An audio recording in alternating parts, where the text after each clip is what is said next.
किसी अंग विशेष का पूजन करने से उसका पूरा पूरा पूजन नहीं हो सकता। इसलिए इन तीनों के पार्द रुद्र या पार्थ शिवलिंग को स्थापन कर और सामने जो मैं आपको मंत्र दूं उस मंत्र की साधना आप संपन्न करें, क्योंकि वह मंत्र अपने आप में गणेश उपनिषद से प्राप्त है, अपने आप में अद्वितीय है। उन सन्यासी से, जिस सन्यासी की मैं बात कही कि आंख में गणपति का छोटी सी मूर्ति रखते थे, उन्होंने जो मुझे मंत्र बताया था, मैं आज अपने प्रसंग में उसी गणपति के मंत्र की चर्चा कर रहा हूं। मुझे आज प्रवचन तो किसी और विषय पर देना था, पर गणपति और गणेश चतुर्थी मिली और मेरे जीवन का यह भी एक आवश्यक तत्व है कि मैं अपने शिष्यों के जीवन के अभाव और परेशानियां और बाधाओं को दूर कर सकूं। जब उनकी बाधाएं दूर हो पाएंगी तो साधना कर सकेंगे, और साधना कर सकेंगे तो उनमें श्रद्धा भाव पैदा हो सकेगा। आपने शुरू में, मैंने प्रवचन में पहले ही कहा कि श्रद्धा भाव जागृत में बहुत कठिन साधना है ही नहीं, कोई साधना कठिन नहीं होती। साधना इतनी आसान है कि आप सफलता पाएंगे ही यदि आप में और गुरु के बीच में पूर्ण विश्वास और श्रद्धा है। मंत्र के प्रति श्रद्धा होनी चाहिए। मंत्रे तीर्थे द्विजे देवे देवज्ञे भेषजे गुरु यादृशी भावना यस्य तादृशी फलितम मया। जिसकी जैसी भावना होती है उसको फल वैसा ही मिलता है। हम जब हरिद्वार जाते हैं तो बहुत पवित्र होकर गणेश उस गंगा में डुबकी लगाते हैं, और जो हरिद्वार में रहते महीने भर तक स्नान करते ही नहीं हरिद्वार में गंगा में जाकर, वो नल के नीचे स्नान करते। ये तो भावना है।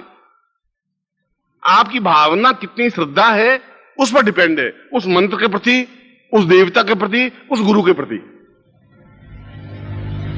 मगर जो मैं मंत्र आपको देने जा रहा हूं, जो मैं साधना देने जा रहा हूं, वह इतनी आसान साधना नहीं है, वो अपने आप में अद्वितीय साधना है।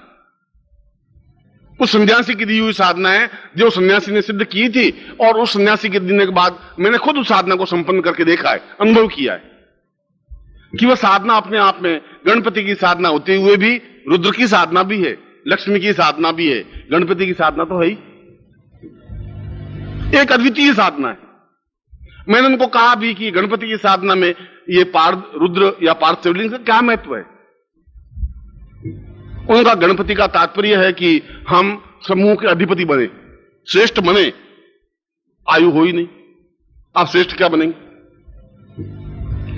आप चाहते हैं कि मैं संबंध बनूं, पर संबंध तो तब होंगे जब आपकी आयु होगी। जब आपकी आयु होगी नहीं, आप जर्जर होंगे, आप बीमार होंगे, असक्त होंगे, खाट से उठ नहीं पाएंगे, 4 घंटे पालती मार के बैठ नहीं पाएंगे, आप मंत्र उच्चारण कर नहीं पाएंगे, आप आवाज करते रहेंगे, तो वह गणपति, वह धन, वह संपत्ति, वह ऐश्वर्य कैसे प्राप्त हो सकेगा, क्या लाभ हो पाएगा। सबसे पहला बेस तो जीवन है, लंबा जीवन हमारा, पत्नी का, पुत्र का, परिवार का, संबंध का, और उसके बाद जीवन में संपन्नता हो, ऐश्वर्य हो, भोग हो, सुख हो, सुविधाएं हो, और उसके साथ ही समस्त विघ्न तो पड़ोसियों के आ सकते हैं, गवर्नमेंट की प्रॉब्लम आ सकती है, डिफिकल्टीज आ सकती है, लड़ाई झगड़े हो सकते हैं, मारपीट हो सकती है, 100 तरह के प्रॉब्लम है। यदि आपने अनुभव किया होगा तो अवसर की प्रॉब्लम है, नौकरी की प्रॉब्लम है, व्यापार की प्रॉब्लम है, ग्राहक नहीं आने की प्रॉब्लम है, माल नहीं खपने की प्रॉब्लम है, नहीं बिकने का प्रॉब्लम है। प्रॉब्लम की कोई कमी है ही नहीं। उन सभी समस्याओं का निपटारा, निर्णय गणपति की साधना के माध्यम से ही हो सकता है। इसलिए इस साधना को आज ही आपको संपन्न करना है। यह साधना केवल आज के दिन की ही साधना है। यद्यपि समर्पण समारोह में कुछ और प्रयोग मुझे आपको करवाने थे, और मेरा विचार यही था कि मैं केवल 2 बार आपके सामने आऊं, सुबह प्रवचन करूं और फिर रात्रि को ही प्रवचन करूं। पर प्रवचन करने से कुछ नहीं हो पाएगा। मैं चाहता हूं कि जो अद्वितीय साधना ज्ञान अगर मुझे मिला है, और यदि ऐसा दिन है तो आप ऐसा कुछ कर सकें। कई ग्रंथों में, तांत्रिक ग्रंथों में इसको सर्वार्थ सिद्धि कारक प्रयोग भी कहा गया है, क्योंकि यह तांत्रिक प्रयोग भी है, यह मांत्रिक प्रयोग भी है। इसलिए इसको सर्वार्थ सिद्धि, सब तरह के सिद्धियां प्राप्त हो, सब तरह की इच्छाएं पूरी हो, सर्वार्थ सिद्धि प्रयोग भी इसको।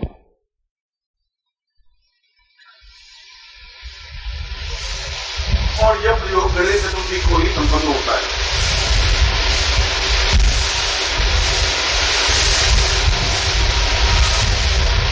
प्रयोग में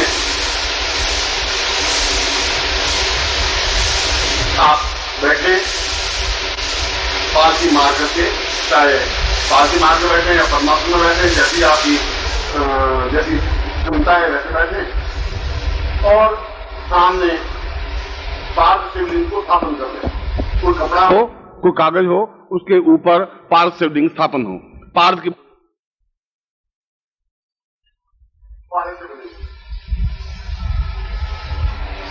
और उसके सामने जो कागज है, कागज खाली होना चाहिए, कोरा होना चाहिए, या कपड़ा हो तो खाली कोरा कपड़ा होना चाहिए। उसके ऊपर कुमकुम से स्वस्तिक बना दें, उस कपड़े पर या कागज पर, उस शिवलिंग के सामने।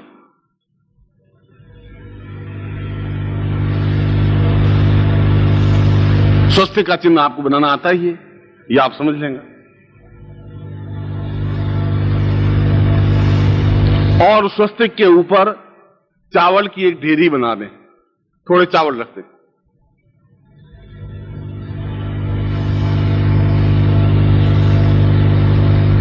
चावल की ढेरी के चारों ओर लक्ष्मी का प्रतीक रक्षा कवच रख दें, उन चावल की ढेरी के चारों तरफ।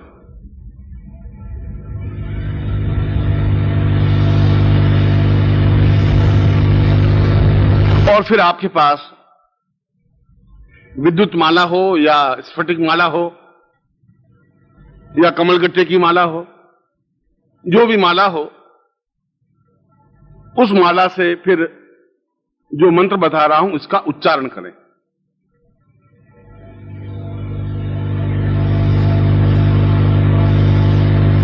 सामने गुरु का चित्र हो, यह आवश्यक है, अनिवार्य है। या तो गुरु स्वयं हो, सशरीर उपस्थित हो, या उनका चित्र हो या उनकी मूर्ति हो।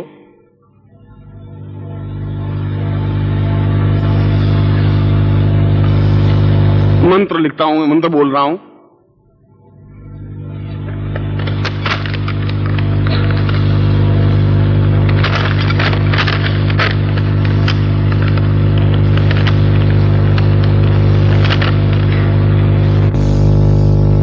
प्रवचन में एक बात कही थी कि आपकी आंख इस पूरे पेड़ को देखने के लिए व्यस्त है, मगर ये पूरा पेड़ एक दिन एक छोटे से बीज के अंदर समाया हुआ था। छोटा सा बीज था, इस हथेली में भी रख सकते हैं, 1000 बीज हथेली में आ सकते थे, मगर उनमें से एक बीज के माध्यम से इतना बड़ा पेड़ बना। ठीक इसी प्रकार बीज मंत्र होते हैं, मंत्र होता है, और 10 पेज का मंत्र भी एक अक्षर में समाहित हो सकता है, यदि बीज मंत्र सही हो तो। इसे बीज मंत्र का उच्चारण सही होना चाहिए और पूरे क्षमता के साथ उच्चारण साधना प्रयोग होना चाहिए। सबसे पहले आप हाथ जोड़ करके और गणपति का ध्यान करेंगे, जैसा भी आपको ध्यान आता हो। गणपति नमः ऐसा भी कर सकते हैं, गणपति को हाथ जोड़ सकते हैं। जो स्वस्तिक बना हुआ है वो गणपति है। कुमकुम आपके पास अगर नहीं है तो आप यहां से आयोजकों से प्राप्त कर लें, मंगवा दें, और आयोजक आपको मंगवा करके व्यवस्था करेंगे।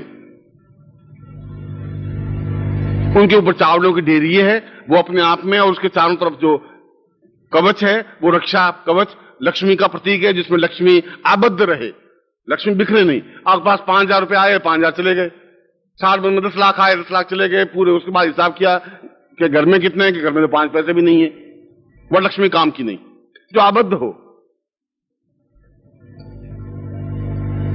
और शिवलिंग तो है जो कि घर में स्थापन करने योग्य है। और गुरु जिनकी सानिध्य में हम साधना संपन्न कर रहे हैं, इसलिए सबसे पहले गणपति का ध्यान करके फिर गुरु का पूजन करें। गुरु ब्रह्मा गुरु विष्णु इससे, या गंग गुरुवे नमः, या जो आपको गुरु मंत्र दिया परम तत्वाय नारायणाय गुरुभ्यो नमः, उस मंत्र से, जिससे भी आप गुरु का पूजन करें, गुरु को जल चढ़ाएं, गुरु को अक्षत पुष्प धूप दीप नैवेद्य फल चढ़ा दें। हाथ जोड़ दें। उसके बाद में भगवान शिव का पूजन करें ओम नमः शिवाय मंत्र से। पूजन क्रम में कोई जरूर नहीं है आपके पास कुमकुम हो, अक्षत हो, धूप दीप नैवेद्य और फल, ये सब कुछ आपकी भावना होनी चाहिए कि मैं आपको पुष्प चढ़ा रहा हूं। आप तो मानो चढ़ा देंगे, जो हिमालय में साधना कर रहेंगे वो गुलाब के फूल कहां से लाएंगे, वो चावल कहां से लाएंगे। आपकी भावनाओं के माध्यम से आप अक्षत समर्पित करें, जल समर्पित करें, कुमकुम समर्पित करें, फल समर्पित करें, अगरबत्ती समर्पित करें, दीपक समर्पित करें, भावनात्मक ब्रह्मांड से प्राप्त करके। और उसके बाद लक्ष्मी का ध्यान कर दें। महालक्ष्मी विद्महे या श्री नीम सिंह कमले कमलालय प्रसिद्ध प्रसिद्ध, जो भी आपको लक्ष्मी का मंत्र आता हो, या महालक्ष्मी नमः। और उसके बाद उस माला से मंत्र जाप करें। मंत्र में एक बार उच्चारण करूंगा, आप नोट कर लें। फिर उसके बाद बड़े बड़े अक्षरों में कागज पर लिखकर यहां टांग देंगे, आप उसको फिर लिख लेना। पहले मंत्र बोलूंगा, फिर दूसरी बार उच्चारण करवाऊंगा, इसलिए पहले तो आप लिखें। ओम लिख दें आप, फिर लिखें गम, ग के ऊपर बिंदी, फिर लिखें लक्ष्मी,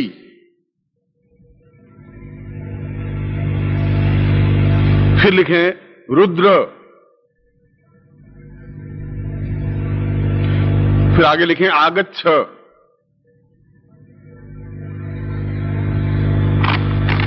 आगच्छ, और फिर लिखें लम, ल के ऊपर बिंदी, फिर लिखें रम, फिर लिखें गम। ये तीनों बीज हैं, लम, रम, गम। फिर लास्ट में लिखें फट।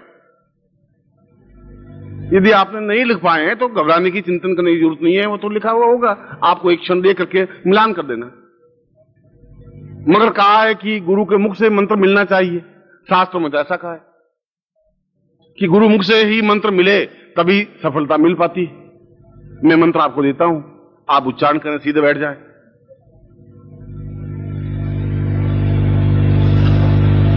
बोलिए ओम गम। अब देखिए मैं म बोला है, गंग नहीं बोला है, गंग नहीं बोलना है, गम बोलना है। मतलब मैं उच्चारण को ध्यान रखना आप, क्योंकि इस मंत्र में, ये मंत्र अपने आप में तांत्रोक्त भी है, ये मंत्रोक्त भी है, इसलिए ध्वनि कौन सी होगी वह बहुत ज्यादा महत्वपूर्ण है। इसलिए मैं आपको बीच में समझा भी रहा हूं कि वो गम शब्द है, गंग शब्द नहीं है। वापस बोल रहा हूं, ओम गम लक्ष्मी रुद्र आगच्छ लम रम गम फट। अब प्रश्न है कि कितनी माला मंत्र जाप करें। आपके पास मैंने बता दिया कि ये 3 तरह की मालाओं में से कोई माला हो। स्फटिक माला हो सकती है, विद्युत माला हो सकती है, या कमल गट्टे की माला हो सकती है। रुद्राक्ष की माला नहीं चलेगी, मूंगे की माला नहीं चलेगी, क्यों वह एक अलग तरह की प्रतीक भाव है। इसमें आप अपने ही आसन पर बैठ करके और 2.5 घंटे तक मंत्र जाप करना है। 2.5 घंटे में आपकी जितनी मालाएं हो जाएंगी वो अपने आप में पर्याप्त है। मगर मंत्र बिल्कुल शुद्ध उच्चारण करें। बहुत जोरी से, तेजी से, एकदम दौड़ते हुए मंत्र उच्चारण करने से भी कुछ नहीं होगा। आपका आधा आधा मंत्र बोलेंगे, आधा छूट जाएगा। और इतना धीरे धीरे भी नहीं करें कि आपकी गाड़ी स्टेशन से आगे चले ही नहीं, एक ही जगह खड़ी रहे, ऐसा भी नहीं हो। जो शुद्धता के साथ, और मंत्र उतना जोर से बोलें जितना केवल आपके कान को सुनाई दे। ऐसा मंत्रों के बारे में कहा गया है। मंत्र स्फुट हो।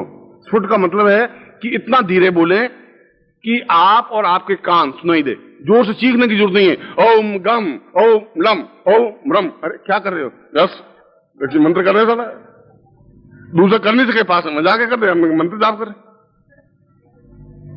ऐसे में देखें, शिष्य तो हमारे अनेक हैं, कमाल के हैं, एक से एक बढ़ करके छाती में मुक्का मार मार के मंत्र बोलते रहे। ऐसे भी मिले शिष्य। ओम गम, मैं पीछे सरकार, मैंने कहा भाई वो गम तो हुआ, मैं अभी बीमार पड़ जाऊंगा, मर जाऊंगा, यहाँ इतने जोर से मुक्का पड़ रहा है कि गुरु जी सॉरी, आप थोड़ा 2 मिनट ठहरिए, आगे बोलता हूं। हो गया, चीखने चिल्लाने की जरूरत नहीं है।